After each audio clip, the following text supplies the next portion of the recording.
जिन्होंने 1885 में, मतलब राइट ब्रदर्स से पहले विमान बनाया था, लेकिन चूंकि हम उस समय गुलाम थे तो हमारी ड्राइंग अंग्रेजों ने चुरा ली।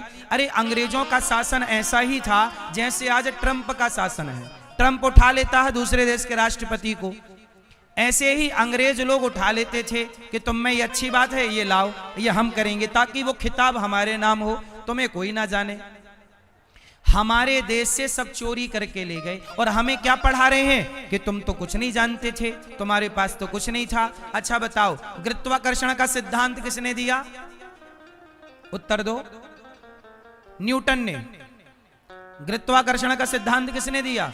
ऐसा पढ़ाते हैं न्यूटन ने दिया। लेकिन आप नौजवान दोस्तों को यह जानने की जरूरत है, हम सनातनियों को यही तो कहते हैं कि बेटा जब न्यूटन पैदा नहीं हुए थे तब हमारे यहां गुरुत्वाकर्षण का सिद्धांत, हमारे कणाद, हमारे चरक, सुश्रुत नाम के ऋषि थे जिन्होंने ये सब कुछ किया था, इनमें प्रयोग किया था। सबसे बड़ी सर्जरी क्या होती है? Plastic surgery. बोलो हाँ। इसे बड़ी उपलब्धता मानी जाती है, बड़ी उपलब्धि है साइंस की कि प्लास्टिक सर्जरी कर रहे हैं। आपको आश्चर्य होगा, हमारे सुश्रुत नाम के ऋषि ने सबसे पहले प्लास्टिक सर्जरी की थी। जब हमारे ऋषियों ने की तो हम ये क्यों कह रहे हैं कि अमेरिका ने और इंग्लैंड ने और जापान ने और फ्रांस ने सर्जरी शुरू की? हम अपने ऋषियों को भूल गए। क्यों भूल गए? क्योंकि 1000 साल में हमारे अपने सारे दस्तावेज चोरी हो गए, ऋषियों की स्टडियां चोरी हो गई, तो हम तो बिना पुस्तक के हो गए ना।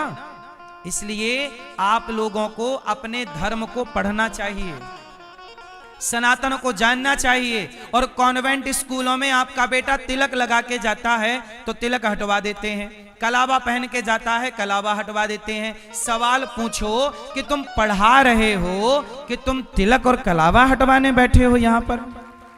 इतनी मनमानी ना हो साहब। इन कॉन्वेंट स्कूलों की दादागिरी देखने के बाद मुझे निर्णय लेना पड़ा कि मैं, आप लोगों का आशीर्वाद और प्यार रहा तो मैं पहले तो एक विद्यालय बनाने जा रहा हूं, कक्षा 1 से लेकर 12वीं तक, CBSE बोर्ड का, जहां शिक्षा भी होगी और संस्कार भी होंगे। हमारे भारत में हम गीता क्यों नहीं पढ़ते? हम आपसे निवेदन करते हैं, स्कूलों में गीता क्यों नहीं पढ़ाई जाती? क्या गीता गलत है? जोर से क्यों नहीं पढ़ाते? गीता यदि गीता गलत है तो अदालत में कसम खा रहे हैं गीता की। मैं गीता पे हाथ रख के कहता हूं, जो कहूंगा, सच के सिवा कुछ नहीं कहूंगा। गीता अदालतों में क्या कर रही है? अरे गीता बच्चों के बैग में होती, बच्चे गीता पढ़ते तो अदालत जाने की नौबत ही ना आती। गीता स्कूलों में होनी चाहिए कि अदालत में? आप बताओ क्यों नहीं है? क्यों नहीं है? कॉन्वेंट स्कूल में क्रॉस लगा के पढ़ा रहे हैं वो टीचर लोग। और याद रखना, आपका बच्चा गाय को क्या मानता है? बताओ आप लोग गाय को क्या मानते हो? जोर से। माता। और कॉन्वेंट स्कूलों में जो ईसाई लोग पढ़ा रहे हैं वो तो गाय का मांस खाते हैं। तो गाय का मांस खाने वाला तुम्हारे बच्चों को क्या पढ़ाएगा? तुम्हारे बच्चे ईसाइयों से पढ़ रहे हैं? बोलो हाँ या ना, जोर से। इसलिए मैं आप सबसे प्रार्थना करता हूं मेरे दोस्तों, आप लोग इतना सफल होना कि आप अपने प्रयागराज में हर क्षेत्र में एक बढ़िया स्कूल बनाओ और बढ़िया पढ़ाओ बच्चों को। कॉन्वेंट स्कूलों के आज हम लोग अधीन हो गए हैं। कॉन्वेंट स्कूल इस तरह से कैप्चर कर लिया है भारत की शिक्षा को कि आपके हाथ में अब कुछ रहा ही नहीं। हिंदू लोग लड़ रहे हैं आपस में, तुम्हें लड़ने से फुर्सत नहीं है। तुम्हें यह नहीं कि तुम स्कूल बनाओ, स्कूल बनाओ, बच्चों को पढ़ाओ, संस्कार दो, सनातन ऋषियों के बारे में पढ़ाओ। हमारी जो संस्कृति चोरी कर ली अंग्रेजों ने, कॉन्वेंट स्कूलों में बताते हैं कि तुम्हारे देश में था ही क्या, कोई संस्कृति, कोई आविष्कार? अरे भैया सब कुछ यही था। यदि कुछ ना होता तो ये अंग्रेज यहां डाका डालने काहे को आते?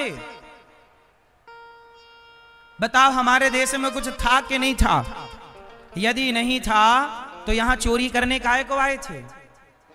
बोलो हाँ। इसलिए मेरी मां, जिन गद्दारों ने इस देश में राज किया, जिन गद्दारों ने देश को गुलाम बनाया, जिन लोगों ने भारत को गुलाम बनाया, जिन लोगों ने तुम्हारी बहन बेटियों की आबरू लूटी, इज्जत लूटी, उनके स्कूलों में आप अपने बच्चों को पढ़ा रहे हैं। इससे बड़ा दुर्भाग्य हिंदुओं का क्या होगा? इसलिए कॉन्वेंट स्कूलों की जो मनमानी है वो आपको सहनी है कि नहीं सहनी? इसलिए आपका अपना विकल्प हो। अभी तो आपके पास विकल्प नहीं है ना। आप बच्चे को पढ़ाना तो चाहते हैं लेकिन आपके पास कोई विकल्प नहीं है, कोई अच्छा स्कूल ही नहीं है। क्या करो? आप लोगों को तो लड़ाई करनी है, आपस में लड़के मरना है, स्कूल थोड़ी बनाने हैं। आप लोग स्कूल बनाइए। आपको क्या लगता है ये देश आजाद हो गया? अच्छा ये बताओ, सीबीएसई बोर्ड किसका है? सीबीएसई बोर्ड किसने बनाया था? बोलो, नहीं पता? सुनो, मैं काले ने, एक अंग्रेज था, एक अंग्रेज ने इस देश में शिक्षा नीति लागू की। कहां का था मैं काले? लंदन का। इंग्लैंड जिन देश के लोगों ने इस देश पर शासन किया, एक बात बताऊं मैं आपको, सीधी सी बात। जब इंग्लैंड में 1812 जब इंग्लैंड में पहला स्कूल बना 1812 में, उस समय भारत में 7 लाख गुरुकुल एक्टिव थे। हमारे गुरुकुलों को बिगाड़ा, नष्ट किया और मैं काले ने शिक्षा नीति अपनी लागू कर दी। आज देश आजाद हो गए, 75 साल हो गए आजादी के। इन 75 सालों के बाद भी हम लोग अंग्रेजों की शिक्षा पढ़ रहे हैं, मैं काले के द्वारा लागू। अरे जब अंग्रेज चले गए तो अंग्रेजों की लागू की गई शिक्षा नीति भी समाप्त होनी चाहिए और भारत की शिक्षा नीति की स्थापना होनी चाहिए। हाँ या ना? इसलिए कहता हूं कि आप अपने बच्चों को संस्कार दो। कॉन्वेंट स्कूलों में बच्चों को पढ़ा कम रहे हैं, आपके बच्चों को सनातन के खिलाफ भड़का ज्यादा रहे हैं। यह बात सही है कि गलत है? कितने लोग मेरी बात से सहमत हैं कि वो पढ़ाते कम हैं और सनातन के खिलाफ भड़काते ज्यादा हैं? आपका बच्चा पढ़ने गया था, नास्तिक होके लौटेगा। ये है कॉन्वेंट स्कूलों की सच्चाई। बोले कौन? कोई नहीं बोलता। आपको बोलना पड़ेगा, आपको बुराई का विरोध करना पड़ेगा, वरना आपका बेटा आपके हाथ से चला जाएगा। इतना भड़काया हमारे देश में माता पिता को भगवान माना जाता था। मातृदेवो भव पितृदेवो भव। इन कॉन्वेंट स्कूलों की देन ये हो गई कि अब बेटा अपनी मां को पानी देने को तैयार नहीं है। पढ़े लिखे बच्चे पानी ना देंगे, याद रखना कॉन्वेंट वाले, और ये पानी की संभावना नहीं है इनसे। रोटी की तो छोड़ ही देना, क्योंकि शिक्षा तो है, इंग्लिश तो बोलेगा, संस्कार नहीं है। शिक्षित समाज चाहिए, पर केवल शिक्षित समाज नहीं चाहिए, संस्कारी समाज चाहिए। इस देश का भला, परिवार का भला शिक्षा से ज्यादा क्या चाहिए?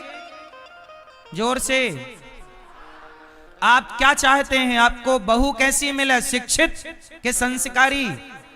अरे शिक्षित में थोड़ा एक क्लास कम पढ़ी होगी चलेगा। आपको दामाद कैसा चाहिए? शिक्षित के संस्कारी? एक क्लास कम पढ़ा हो दामाद चलेगा, पर संस्कारी चाहिए। आपको पति कैसा चाहिए? शिक्षित के संस्कारी। पत्नी कैसी चाहिए? शिक्षित के संस्कारी। शिक्षित समाज से देश का कल्याण ना होगा, संस्कारी समाज से देश का कल्याण होगा। शिक्षित भी हो और, वरना क्या करोगे ऐसी शिक्षा का जो आपको पानी देने को तैयार नहीं, अपने बाप को और अपनी मां को गिलास भर, ऐसी शिक्षा का करोगे क्या? इसलिए शिक्षा जरूरी है, पर उससे कई गुना जरूरी संस्कार है। कौन से संस्कार? मातृदेवो भव, पितृदेवो, माता भगवान है ये संस्कार, पिता भगवान है ये संस्कार, बड़ों की आज्ञा मानना धर्म है। राम बड़ों की आज्ञा मान के वनवास चले गए, ये धर्म है। वरना आप पश्चाताप करोगे मेरी मां, पछताओगे। इसलिए अपने बच्चों पे ध्यान दीजिएगा। आपकी संपत्ति पैसा नहीं है, आपकी संपत्ति सोना चांदी नहीं है, आपकी संपत्ति खेत खलिहान नहीं है, आपकी असली संपत्ति आपकी संतान है। यदि वो सही है तो आपकी संपत्ति सही है, और आपके बच्चे गलत चले गए तो आप दौलत जोड़ लो, करोगे क्या दौलत का? बोलो हां। इसलिए स्कूल, अब स्कूल ही गलत है। जैसे योगी जी ने प्रयागराज का नाम, इलाहाबाद का नाम प्रयागराज किया, ऐसे भारत सरकार को चाहिए कि स्कूलों का नाम बदल करके, क्योंकि स्कूल का सही अर्थ है यीशु कुल, यीशु कुल से स्कूल बना। पहले भारत में क्या हुआ करते थे? गुरुकुल। बोलो क्या होते थे? गुरुकुल। तो मैं काले ने गुरुकुलों को लगा दी आग और गुरुकुल को हटाया और यीशु कुल स्थापित कर दिया। यीशु, यीशु मतलब ईसा मसीह, ईसाइयों के भगवान। ईसाई को भगवान क्या होते हैं? तो यीशु कुल। अरे भाई, भारत में यीशु कुल की जरूरत नहीं है। जिनको आप स्कूल कहते हैं उन्हें भारत में गुरुकुल कहना चाहिए, क्योंकि हमारे यहां गुरु शिष्य की परंपरा है। हमारे यहां पढ़ाने वाले को क्या बोलते हैं? गुरु। ये सरवर्तवाज बोलने लग गए। वरना हमारे भगवान राम कहां पढ़े थे? गुरुकुल में। भगवान कृष्ण कहां पढ़े थे? गुरुकुल में। और आपके बच्चे कहां पढ़ रहे हैं? यीशु कुल। देख तेरे संसार की हालत क्या हो गई भगवान, कितना बदल गया। एक भी गुरुकुल नहीं मिल रहा है अब ढूंढे से। इसलिए मेरी मां, बहुत विचारणीय विषय है। आपको चिंता है या नहीं? मुझे तो लगता है कि भाई अभी भी हमारा देश आजाद नहीं हुआ है। आजादी की सांसें मैं तब लूंगा जब शिक्षा नीति से मैं काले का सिलेबस खत्म होके भारतीय संस्कृति की स्थापना होगी। मैं काले को हम क्यों ढोएं? आज भी हमारे देश में डॉक्टर बनते हैं, एडवोकेट बनते हैं, इंजीनियर बनते हैं, सारे लोग मैं काले की शिक्षा से बनते हैं। इसलिए ये सब पढ़ लिख के अंग्रेज हो जाते हैं। खोपड़ी से तो अंग्रेज हो ही गए विचारों से। इसलिए अब लोग ना सवेरे हुआ good morning, good afternoon, good evening, good night, Radhe Radhe बोल लो भैया, जय श्री कृष्णा बोल लो। बताओ, भारत में जय श्री कृष्णा होना चाहिए, जय श्रीमन नारायण होना चाहिए, हर हर गंगे होना चाहिए कि गुड मॉर्निंग होना चाहिए? गुड मॉर्निंग ठीक है। एक बात बताएं, भाषाओं का ज्ञान गलत नहीं है, इंग्लिश आनी चाहिए। भाषा का ज्ञान गलत नहीं है, लेकिन आजकल लोग अपनी भाषा को भूलते जा रहे हैं, अपनी संस्कृति को भूलते जा रहे हैं, और आप अंग्रेज बनते चले जा रहे हैं। मैं अमेरिका गया, अमेरिका में भारतीय लोग रहते हैं, और अमेरिका के लोगों से अच्छी इंग्लिश भारत के लोग बोलते हैं अमेरिका में। मैं अमेरिका गया, आप कितनी भी अच्छी इंग्लिश बोल लो, लेकिन अमेरिका हो, लंदन हो, चाहे कोई भी देश हो, वहां भी भारत के लोगों के साथ भेदभाव होता है। पता है? इंग्लिश बोलने से कोई अंग्रेज नहीं हो जाता। ट्रंप से बढ़िया इंग्लिश बोलने वाले हमारे देश में हैं, लेकिन वो लोग कहते हैं गोरे और काले। भारतीय लोगों को क्या बोलते हैं उन लोग? काले। अमेरिका में चलता है गोरा काला, भारतीय लोगों को इंग्लैंड में चलता है गोरा और काला मतलब भारत का, और गोरा मतलब अंग्रेज। तो ये भेद रहेगा। तुम कितने भी अंग्रेज बन लो, वो तुम्हें स्वीकार नहीं करेंगे, तुम ही उनके पीछे पीछे घूम रहे हो। और मैं एक बात और कहूं, हमारे भारत की शिक्षा प्रणाली इतनी मजबूत हो सकती है कि हम पढ़ने अमेरिका क्यों जाएं, दुनिया पढ़ने भारत आए, हम अपनी शिक्षा को ऐसे क्यों ना तैयार करें, हम क्यों पढ़ने जाएं।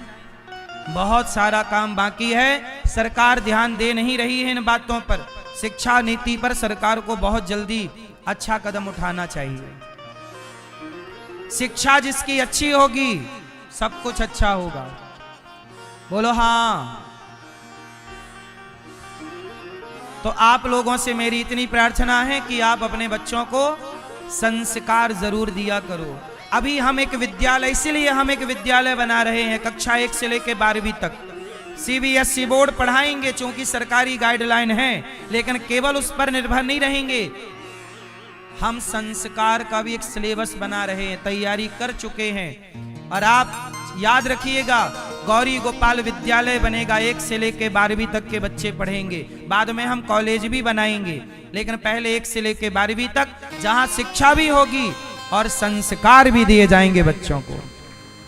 कितने लोग चाहते हैं कि ऐसी ही शिक्षा हो, शिक्षा। और इसके लिए मुझे एक विद्यालय बनाना है, उसके लिए आप सब सहयोग करेंगे तो विद्यालय बनेगा। क्योंकि सरकारों से हम निवेदन कर सकते हैं, सरकार करे ना करे मर्जी सरकार की, लेकिन हम लोग, मुझे लगता कहने से ज्यादा है करो। हम लोग करें, मैं तो करने लग गया। जीवन में बदलाव चाहिए,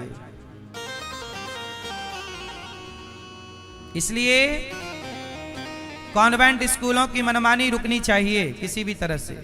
चलो अब आते हैं प्रसंग पर। भगवान श्री कृष्ण ने रास रचाया, गोपियों को बुलाया, सारी गोपियां आई। भगवान ने स्वागत किया, स्वागतम वो महाभागा, प्रियम किम करवाणि वह, ब्रजस्या नामयं कच्चिद ब्रूतागमन कारणम। स्वागतम वो महा, भगवान ने सारी गोपियों को बुलाया, सबका स्वागत किया। आओ आओ, यहाँ आओ, ये बताओ क्यों आई हो। गोपियां बोली आपने बुलाया, हम चली आई। भगवान आज गोपियों के संग क्या रचाना चाहते हैं? जोर से, क्या? जोर से, रास लीला। कौन सी लीला? मैया बताओ, रास लीला किसे कहते हैं? रास लीला मतलब क्या होता है? रास लीला, रास लीला में क्या हुआ था? आप बताओ पीली मैया। रास लीला मतलब क्या हुआ था? तुम करो तो रास लीला, हम करें तो कैरेक्टर ढीला।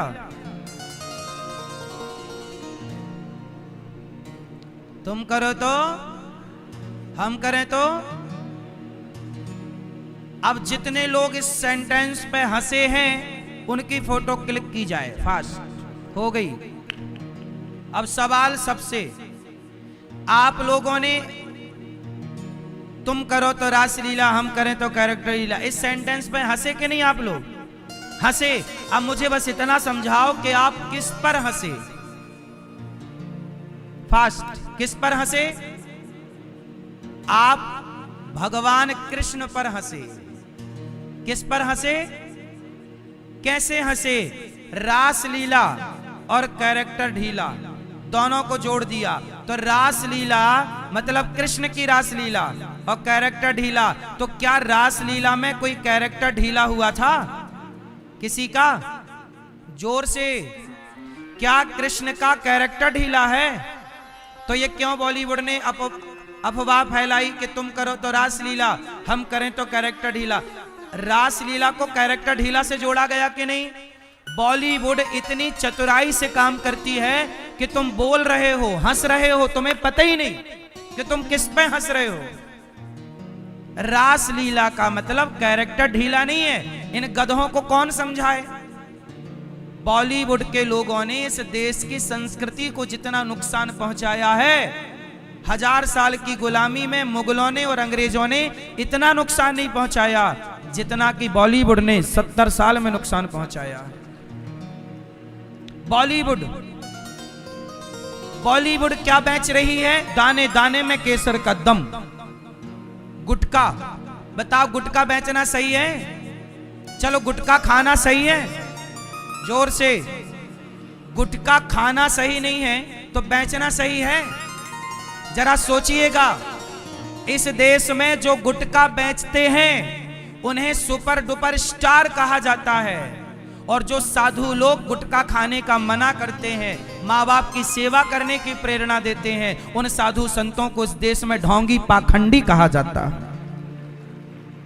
देखो जरा दोगलापन। और सुनो, इतना ही नहीं, बॉलीवुड के लोगों को मीडिया क्या बोलती है? सितारों ने डाली वोट। बॉलीवुड के मूर्खों को क्या बोला जाता है? सितारों ने डाली वोट। सितारे हैं। और वही मीडिया जो बॉलीवुड के लोगों को सितारे कहती है, वही मीडिया संतों को ढोंगी पाखंडी कहती है। हाँ या ना? ये सच्चाई है कि झूठ है? इसका मतलब है कि हमारे देश में एक तरफ बॉलीवुड है जो आपके बच्चे को गुटखा खिलाना चाहता है, शराब पीने का शौक नहीं, पीता हूं गम भुलाने को। ये शराब का प्रचार है या नहीं? मूवियों में शराब का प्रचार है कि नहीं? सिगरेट का प्रचार है कि नहीं? जोर से, ईमानदारी से बोलना। गंगा मैया की सौगंध है आपको। बताइए, बॉलीवुड के द्वारा शराब का, गुटखे का, सिगरेट का, गलत चीजों का बॉलीवुड प्रचार करती है कि नहीं? और उन गलत लोगों को हमारे देश की इंटरनेशनल मीडिया बोलती है सितारे। और जिन साधु संतों ने समाज की सेवा की, उन संतों को बदनाम करने के लिए देश की इंटरनेशनल मीडिया कैंपेन चलाती है।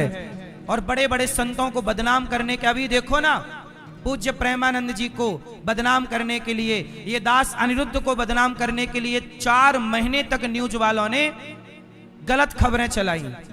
इतना झूठ बोलती है मीडिया कि धर्मेंद्र जी मरे नहीं थे और मरे की वीडियो चला दी। इतनी झूठ बोलती है मीडिया, संतों को बदनाम करने की साजिश। और वो बॉलीवुड के जो गुटखा, शराब, गलत चीज बेच रहे हैं, उनको तारे सितारे बता रही है मीडिया। ये दोगलापन कब खत्म होगा? इससे समाज, अब बॉलीवुड के सितारों से आपका बेटा बिगड़ रहा है कि नहीं? बोलो हाँ। तो बताओ, आपके लिए क्या सही है? बॉलीवुड के लोग सही हैं कि साधु संत सही हैं? जिन संतों ने अपनी जिंदगी लगा दी सनातन की सेवा में, संत लोग ना होते ना तो भारत में गाय ना होती, तुम्हारे पास केवल गाय की फोटो रह जाती। आज गाय यदि कहीं सुरक्षित है तो संतों की गौशालाओं में गौ माता सुरक्षित है, वरना फुटपाथ की सड़क पे पड़ी गाय को तो कब उठा के ले जाते। साधु संत कहते हैं गुटखा ना खाओ बेटा, माँ बाप की सेवा करो। सही रास्ते पे साधु संत चला रहे हैं और बॉलीवुड खुलेआम गलत चला रहा है।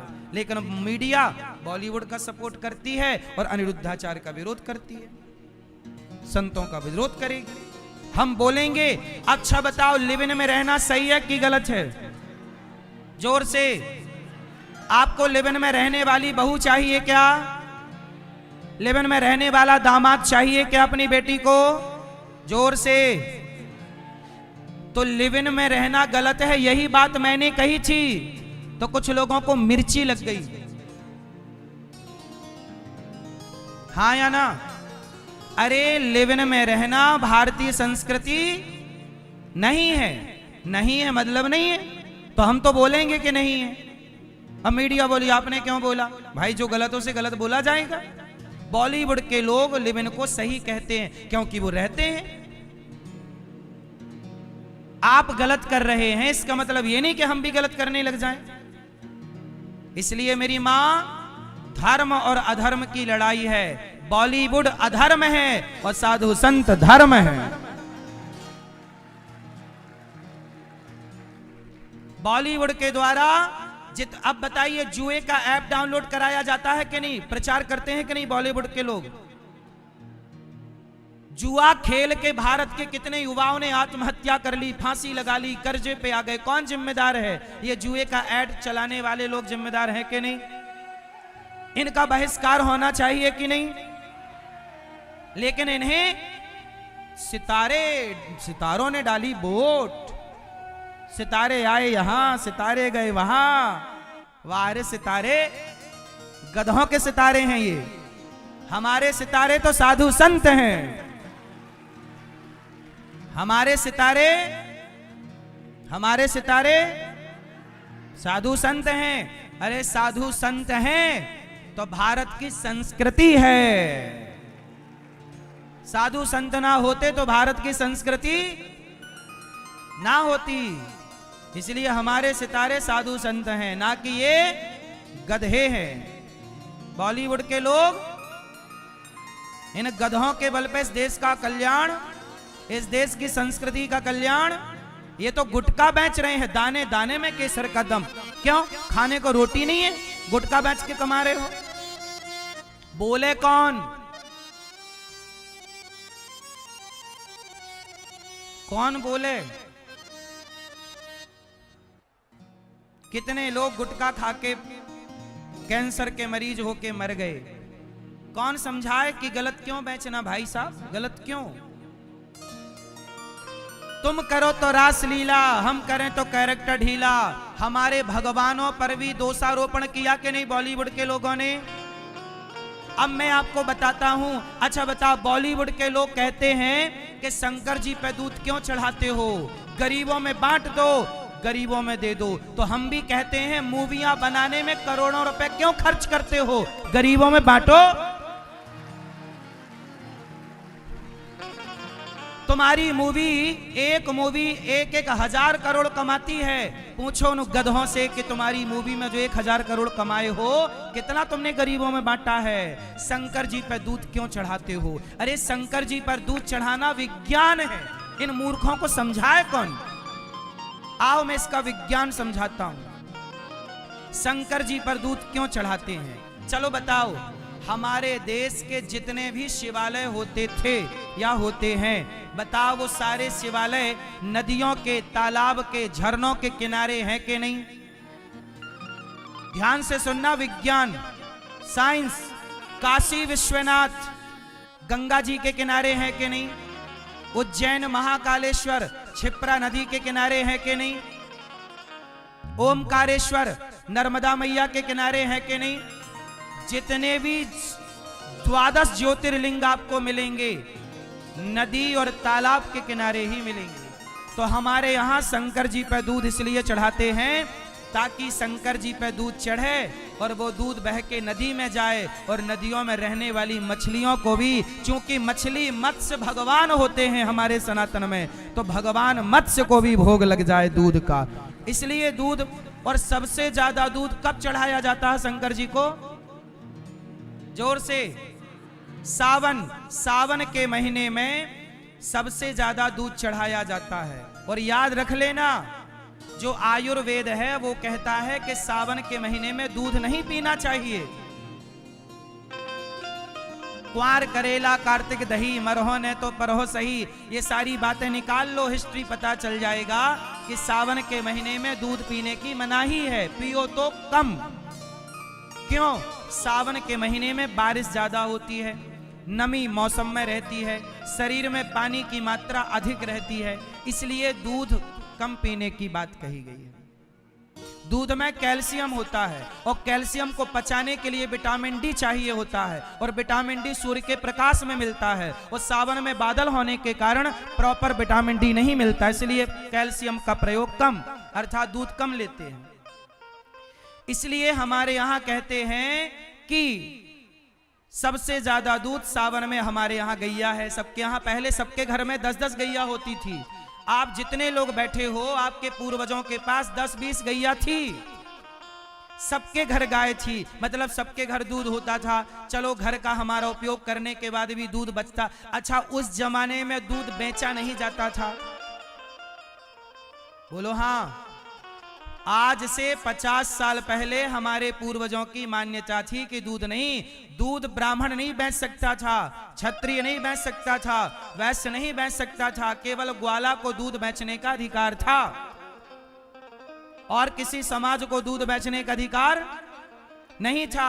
हमारे यहां दूध बेचना शुभ नहीं मानते कि तुम्हें लेना है यूं ही ले जाओ। तो हम सबके घर में दूध बहुत होता था और आयुर्वेद कहता है कि सावन में दूध ज्यादा नहीं पीना चाहिए, तो दूध की खपत हो गई कम और दूध खपत तो कम हो गई, लेकिन गाय को दूध तो बराबर निकल रहा है। और सावन में गैया ज्यादा दूध देती है क्योंकि हरी हरी घास ज्यादा खाती है, तो वो दूध करें क्या, फेंकते हैं तो गोरस का अपमान होता है, तो शंकर जी पे दूध चढ़ाते थे। तो हमारी आस्था है शंकर जी पे दूध चढ़ाएं। लोग कहते हैं कि गरीबों में बांटो, अरे गौरी गोपाल आना कभी, गौरी गोपाल में 24 घंटे रसोई चलती है, हम तो गरीबों में बांटते भी हैं भोजन, सबको भोजन कराते हैं और शंकर जी को दूध भी चढ़ाते हैं। दूध कितने का चढ़ाते हैं लोग? 10 रुपए का। एक बात बताओ, शंकर जी पे दूध क्यों चढ़ाते हैं? इसके लिए पिक्चर बना दी बॉलीवुड ने। शराब क्यों पीते हो? शराब पीने से कितनों का सिंदूर उजड़ गया, कितनों का बाप मर गया, कितनी बेटियां विधवा हो गईं। क्या शराब के खिलाफ कोई मूवी बनी?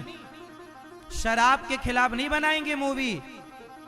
दूध क्यों चढ़ाते हो शंकर जी पर? शंकर जी इनको खटक रहे हैं इन मूर्खों की आंखों में। इसलिए मेरी मां, शंकर जी पर दूध भी चढ़ाओ और गरीबों में बांटो और इन मूर्खों से कहो कि तुम पैसा कमाते हो जो मूवियां बना के एक टिकट बेचते हैं 300 की, पिक्चर देखने जाते हो टिकट कितने की, तो कहो कि हम 300 तुम्हें क्यों दें, गरीबों में बांटेंगे, तुम्हारी मूवियां नहीं देखेंगे। बोलो हाँ या ना? शंकर जी पे दूध चढ़ाना भारतीय संस्कृति रही है, इसलिए भारतीय संस्कृति का पालन हम लोग करते हैं, दूध चढ़ाते हैं। इसमें क्या दिक्कत है? मूवियां बना दी साहब, मूवियां बना दी कि शंकर जी पे दूध क्यों चढ़ाते हैं। कोई काम नहीं है बॉलीवुड के पास सनातनियों को भड़काने के सिवा। एक पिक्चर बना दी आश्रम नाम की, उस पिक्चर को जितने युवा देखेंगे सब संतों का विरोध करने लग जाएंगे। अरे संतों के खिलाफ षड्यंत्र के तहत बॉलीवुड पिक्चर बना रही है। आप लोग बॉलीवुड का षड्यंत्र तो समझो। चलो बताओ, बॉलीवुड षड्यंत्र कर रही है कि नहीं? बॉलीवुड में ऐसी ऐसी पिक्चरें बनी।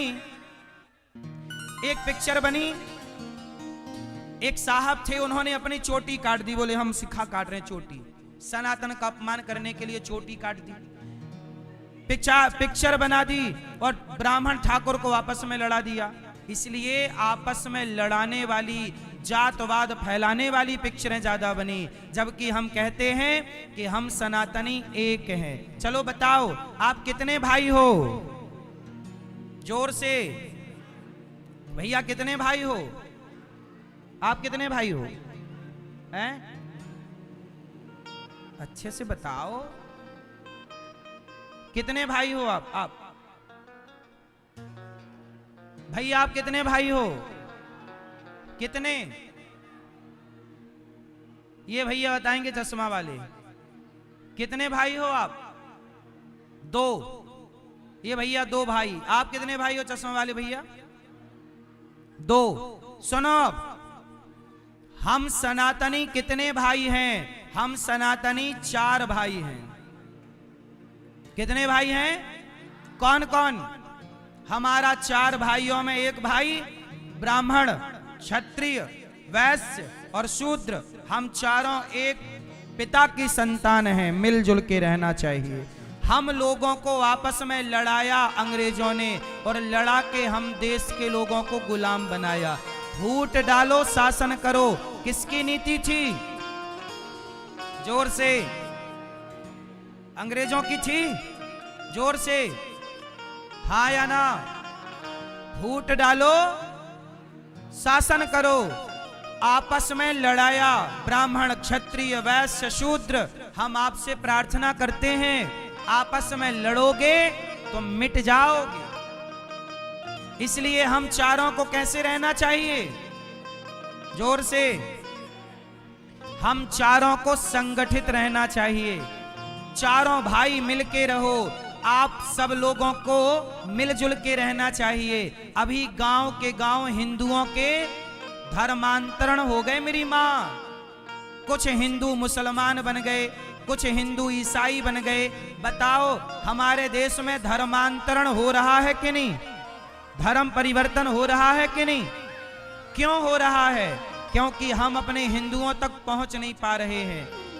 आपसे मेरी प्रार्थना है कि अपने हिंदुओं तक पहुंचिए, और चाहे दलित भाई हो, चाहे आदिवासी भाई हो, चाहे मोची भाई हो, सब हमारे भाई हैं। सबको गले लगाइए, मिलजुल के रहिए। आपस में लड़ोगे तो दुनिया लड़ाएगी और लड़ा के शासन करेगी। इसलिए हम सबको मिलजुल के रहना चाहिए। तो बताओ कितने भाई हैं हम लोग? दुर्गा मैया के हाथ कितने हैं? कितने? दुर्गा मैया के हाथ 8 हैं। दुर्गा मैया कहती हैं कि मैं 8 हाथ वाली हूं। और 8 हाथ कब होते हैं?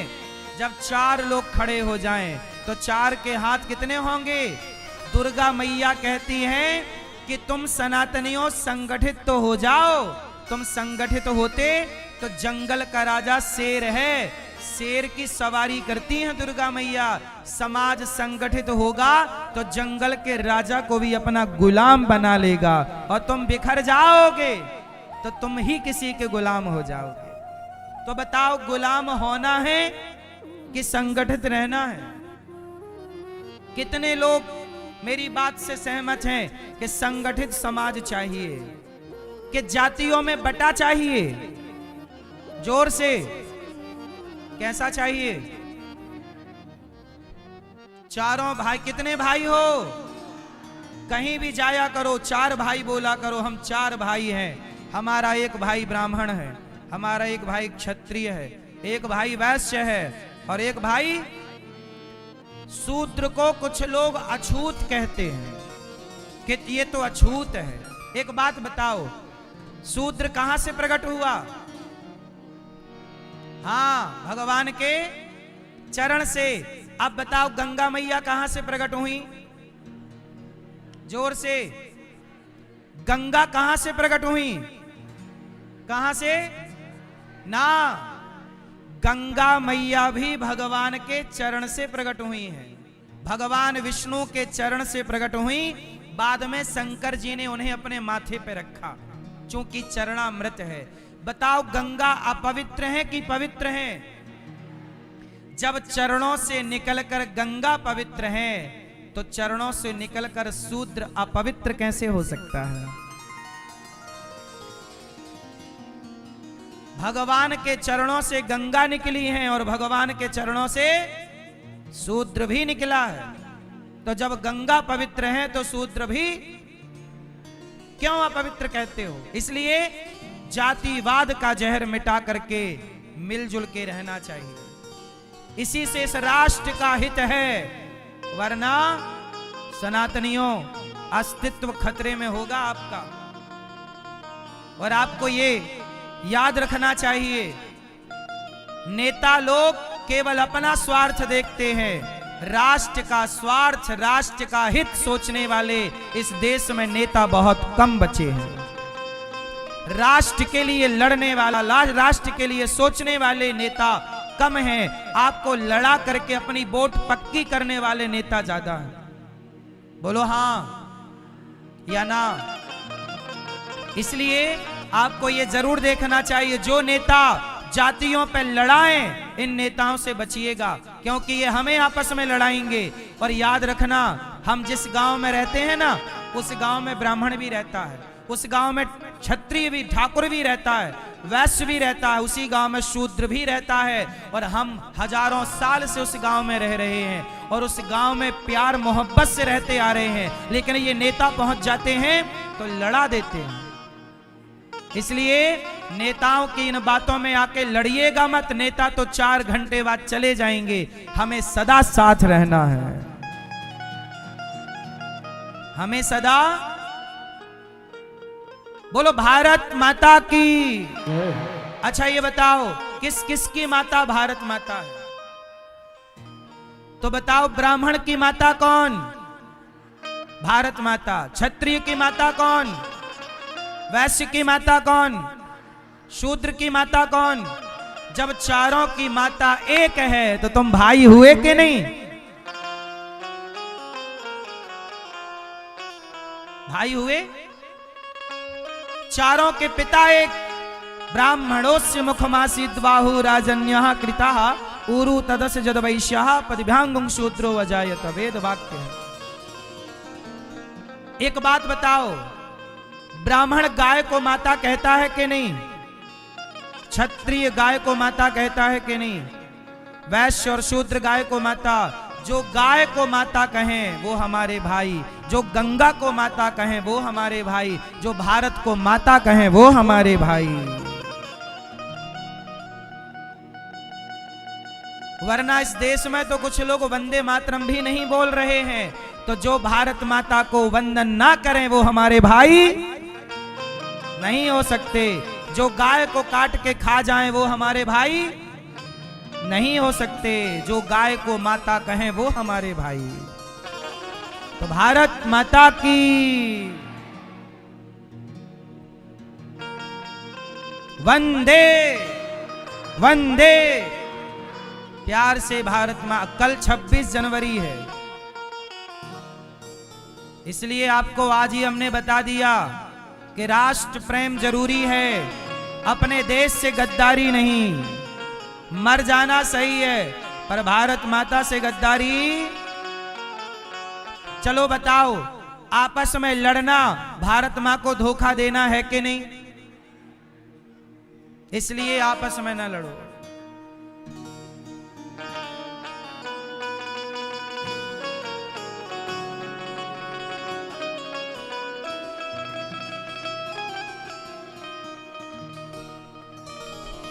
भगवान, इसलिए हमने ये बात शुरू की कि बॉलीवुड के लोग झूठ फैलाए और क्या बोले कि तुम करो तो रास लीला, हम करें तो कैरेक्टर ढीला। अरे रास लीला का मतलब कैरेक्टर ढीला नहीं, रास लीला का मतलब है जीवात्मा और परमात्मा का मिलन।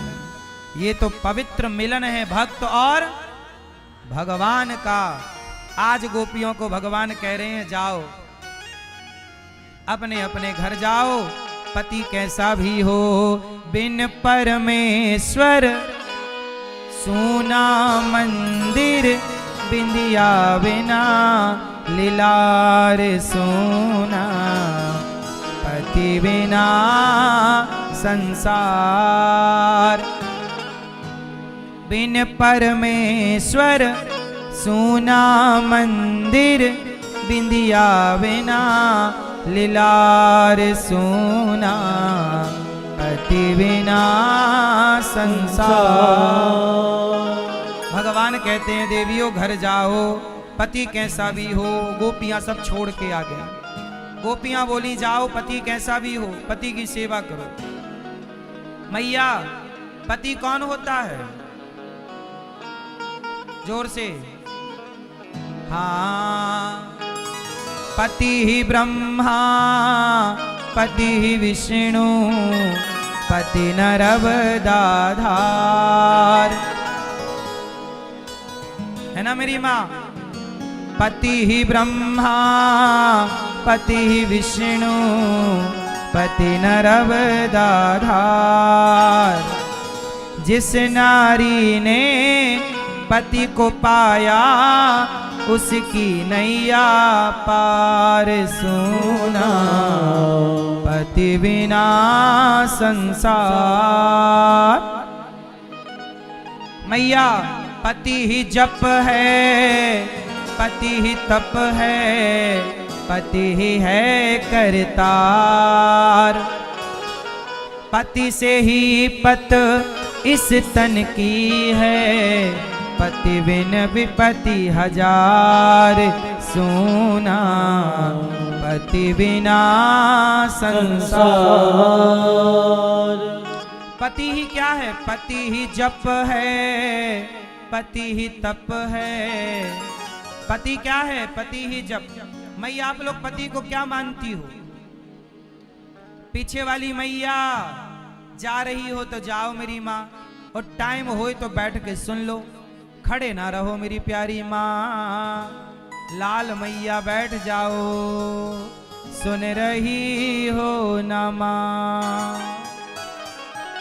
मैया जा रही हो, ओ जाते जाते ये तो बता जा, पति को तुम मानती हो क्या? पति क्या है? पति आप बताओ मैया, आपके लिए पति क्या? क्या? दुश्मन? दुश्मन है?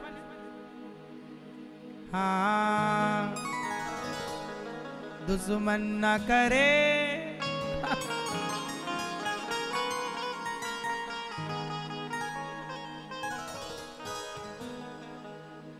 दुश्मन न करे दोस्त ने वो। मैया पति क्या होते हैं? परमेश्वर। कहाँ गए आपके? गए छोड़ के?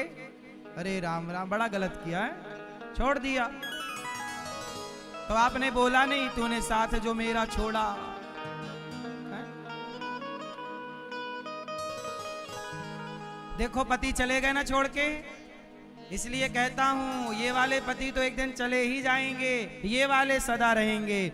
इसलिए जगत के पुरुष से मन ठीक है, जगत ठीक है, पर जगन्नाथ से एक संबंध जोड़े रखिए, ये सदा का है। मैया पति कौन? पति क्या होते हैं? मैया आप क्या मानती हो? भगवान पति ही जप है, पति ही तप है, पति ही है करतार, पति से ही पत इस तन की है, पति बिन विपति हजार सोना, पति बिना संसार। बोलो हाँ। नारी के लिए कितने व्रत होते हैं? मैया आपके कितने व्रत हैं? 50? कितने कितने व्रत हैं आपके? 500? दो कौन कौन से? तीजा गुजिया वाला और एक हनुमान चालीसा। अच्छा, करवा चौथ, पति की पूजा केवल एक दिन की।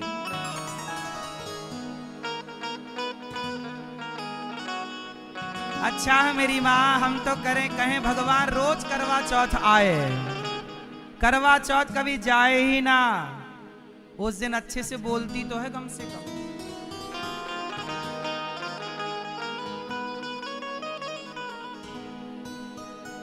मैया तुम रोज करवा चौथ वाला माहौल रखोगी, तुम्हारा पति और जिएगा, 10-20 साल और रहेगा। एक दिन करवा चौथ और बाकी चौथ के खा जाओ।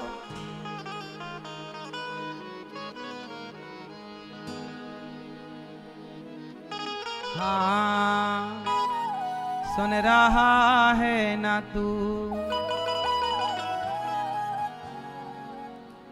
पत्नी क्या एक ही व्रत है मेरी माँ, एक पति व्रत रहे जगत में, सब व्रत हैं बेकार। बिन पति व्रत के नारी का तो जीवन है बेकार। सुना पति बिना संसार। स्त्री का एक ही व्रत है मैया, दो नहीं। कितने व्रत? एक कौन सा? पतिव्रता। जो नारी पतिव्रता है उसे कोई और व्रत करने की जरूरत नहीं है, पतिव्रता। मैया पतिव्रता क्या होता है? पीली मैया पतिव्रता क्या होता है? चलो मैया बताओ पतिव्रता किसे कहते हैं? ये मैया बताए, कत्थी मैया बताओ पतिव्रता किसे कहते हैं? क्या होता है पतिव्रता? मैया क्या बोलती तू।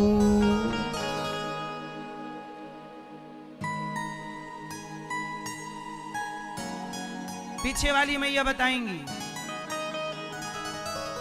बताओ पीली मैया, वो पीछे वाली बताओ, पतिव्रता नारी किसे कहते हैं, क्या पहचान है?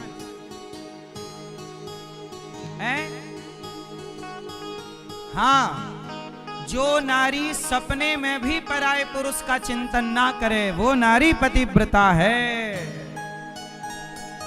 जो सपने में भी पराये पुरुष का, जिसको सपना भी ना आए पराये का, है ना, वो पतिव्रता नारी। तो आप सब मेरी मां पतिव्रता नारी ही होंगी, ऐसा मुझे पूरा भरोसा है। आप सब क्या हैं? पतिव्रता नारी, जिनका किसी सपने में भी पराये पुरुष से स्वप्न भी नहीं, वो पतिव्रता। किसी का इलू इलू तो नहीं चल रहा है? चल रहा है, बंद कर देना। ये लक्षण नहीं है पतिव्रता नारियों के। क्यों मैया हैं? पत्नी, चलो ये तो हो गए पत्नी के लिए। पति क्या है? भगवान। हमारे यहाँ पति को भगवान का दर्जा दिया गया है। चलो ये तो हो गई पत्नियों के लिए बात। अब पतियों से बात करें। क्यों भैया, पत्नी क्या होती है आपके लिए? आप शादी हो गई, आपकी पत्नी को आप क्या मानते हो? कुछ नहीं, वो भगवान मान रही है आपको और आप कुछ नहीं। हाँ, धीरे धीरे बोल, कोई सुनना ले। नहीं बोला जा रहा है, कुछ तो बोल। आपकी हो गई? क्या मानते हो पत्नी को? हैं? पत्नी के लिए पति भगवान है, तो पति के लिए भी पत्नियां भगवान ही होती हैं। ये नारायण है, तो स्त्री भी नारायणी है। वो नारायण है, ये लक्ष्मी है, लक्ष्मी नारायण। लक्ष्मी ही भगवान है। हमारे यहाँ नारी को भी भगवान का दर्जा दिया गया है। हमारे केवल सनातन ऐसा है जहां नारी को भगवान का दर्जा दिया गया है। कहीं किसी यहाँ मुसलमानों के यहाँ नारी को भगवान का दर्जा नहीं दिया गया, ईसाइयों के यहाँ नारी को भगवान का दर्जा नहीं दिया गया, लेकिन हम सनातनियों के यहाँ दुर्गा को भगवान का दर्जा, सीता माँ को भगवान का दर्जा, राधा रानी को भगवान का दर्जा, लक्ष्मी जी को भगवान, हमारे यहाँ नारी को भगवान का दर्जा। ये सनातन की सुंदरता है। तो पुरुष भी नारी का सम्मान करे, पत्नी को भगवान के तुल्य माने, नारी भी भगवान माने और पुरुष भी। अच्छा ये बताओ मैया, एक बात बताओ, सबसे एक सवाल है, बताओ पत्नी और पति में ज्यादा कौन है? पति ज्यादा है कि पत्नी? बड़ा कौन? पति और पत्नी में बड़ा कौन? जोर से, कौन बड़ा? पति और पत्नी में कौन बड़ा? जोर से, कौन बड़ा? हाँ, पति और पत्नी में कौन बड़ा? पत्नी बड़ी। कौन बड़ी? मैया हम पुरुष लोग देखो आपको बड़ा कहते हैं, हम पुरुष लोग भी आपको कन्या समझ के पांव में मोहर लगा के तुम्हें पूजते हैं। और याद रखना, आज तो चलो स्त्रियां कमाने लग गईं, जब स्त्रियां काम नहीं करती थी, अर्थात काम तो घर का करती ही थी, जब पैसे नहीं कमाती थी तो पुरुष कमाता था और कभी पत्नी को ताने नहीं मारता था कि तुम हमारी कमाई खा रही हो। कुछ परसेंट पुरुष ताने मारे होंगे तो वो कुछ परसेंट मूर्खों की गलती है, लेकिन पुरुष कभी ताने नहीं मारता कि तुम हमारी कमाई खा रही हो, क्योंकि पुरुष कभी पत्नी को अपने से अलग समझता ही नहीं। हमारे देश का जो पुरुष था ना, वो सारा